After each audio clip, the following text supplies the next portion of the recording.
So now that I've gone through and written down the number and the name for each swatch, I'm ready to go back and actually fill in the information for the swatches below. Now the next thing that I want to be able to identify is how this swatch was made, its construction. And for this, I'm going to have to look a little bit further into my master list. And so I'm going to look starting on the second page, right here, where it says basic weaves. This is a type of construction. Weaving is a type of construction. And that means the information in this description center right here is information about the construction. Now there's some extra information. Lightweight sheer tells us about its weight.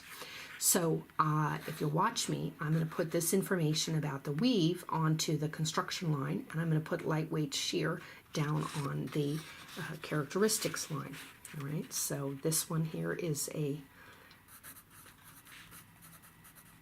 balanced plain weave,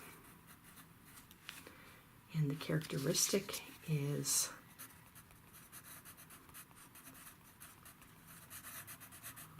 lightweight and sheer.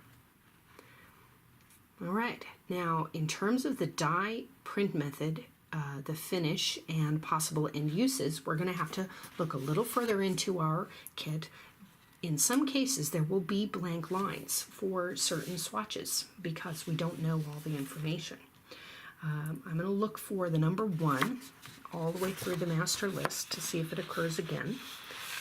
There's a number 2, that occurred again. Linen number 1, okay. It's also telling us about the weight of number 1. See that? So that wasn't lightweight sheer at all. I got that wrong. But it is a balanced plain weave. This is a suiting weight.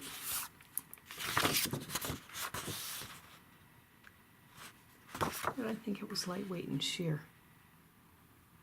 Oh, because I was looking at the first one under the basic weave section. Yeah, good thing. Good thing I have an eraser. All right, so number 1 is actually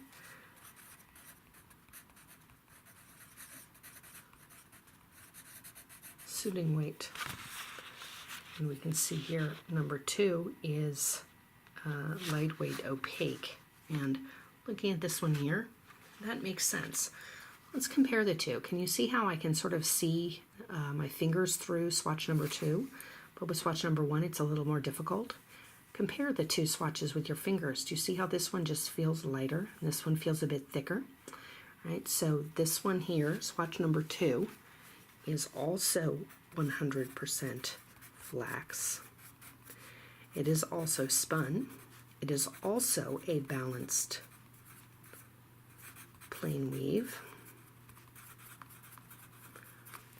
But in this case, it is light weight and opaque, just like the master list told us right here. So number 2, lightweight opaque. And it reminds us of the content again, just in case. All right, so let's look all the way through the rest of the kit. We're going to go down to the section that says finishes, right? And then the other section that said dyes and printing to see if we can find number 1 mentioned again. Well, yes, there is number 1. It's mentioned under finishes in the description in the center. It says beetling. And number 2 is mentioned as well. It is also an example of beetling. And so I'm going to put that on the finish line. Beetling.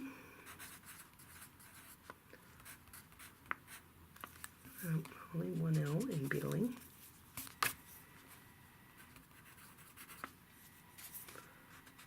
Not 2 L's. All right, and then under the print methods, we don't see any information for number 1 or number 2. However, I happen to have, let me go grab it. I happen to have an instructor's guide that provides a little bit of extra information about these swatches. So let's just see if it will tell us how these were dyed. And in fact, these are examples of piece dyeing. So we can write piece dyed right there. Now, for possible end uses, well, we'll have to check our textbook, although we can say right away that handkerchief linen could be used for handkerchiefs, right? But it's also lightweight, so we would use it for blouses. This suiting weight fabric is heavier, and so we might use this for pants. We might also use this for in the household, right? So interior designers might specify a linen of this particular weight that's nice and heavy for things like napkins, table linens. Right? We wouldn't want this for bed sheets, though. It's pretty stiff. Now, here is an interesting case. Swatch number 3. If we compare that, number 2 and number 3, we can see that they are both of similar weight. They both have a similar sheerness. However, we know from looking at our master list that swatch number 3 is actually 100% Ramie. And so this is a different type of bast fiber. Bast means that it comes from the stem of the plant. So this is a different one than the flax, linen made from flax. And this is an important note that we can make linen from different bast fibers. Linen is made by pounding the fibers and allowing them to rot a little bit to decompose the woody portions of the stem. But if we kind of handle these two swatches a little bit, we can see that, in fact, the Ramie, look at that, the Ramie is far less resilient than the linen. We think of linen as wrinkling very badly. So if the Ramie wrinkles more badly than the linen, well, that gives us an idea of some of the issues that consumers have found with the Ramie. All right, and then, of course, as we look through the rest of our master list, we know that this one is spun. And we know that it is balanced plain weave.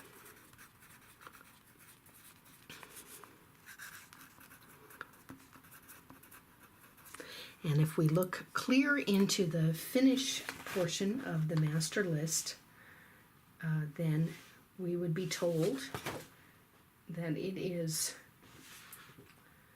let's see here.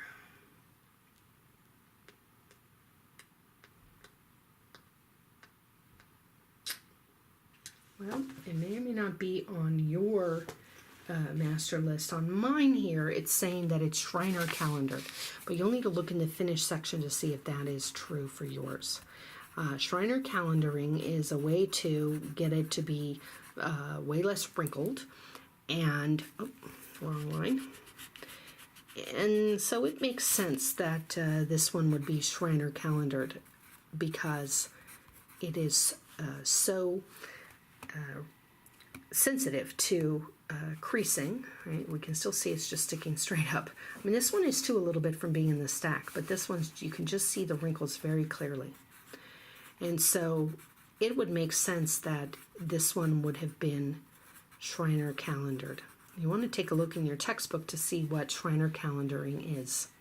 Now, in terms of its characteristics, we would say its characteristics are practically the same as the handkerchief linen, right? So lightweight, opaque, right? This one would also be good for handkerchief, right? And down here under miscellaneous, I'm going to put bast fiber, and this one is grown in China. It's actually sometimes also called China grass.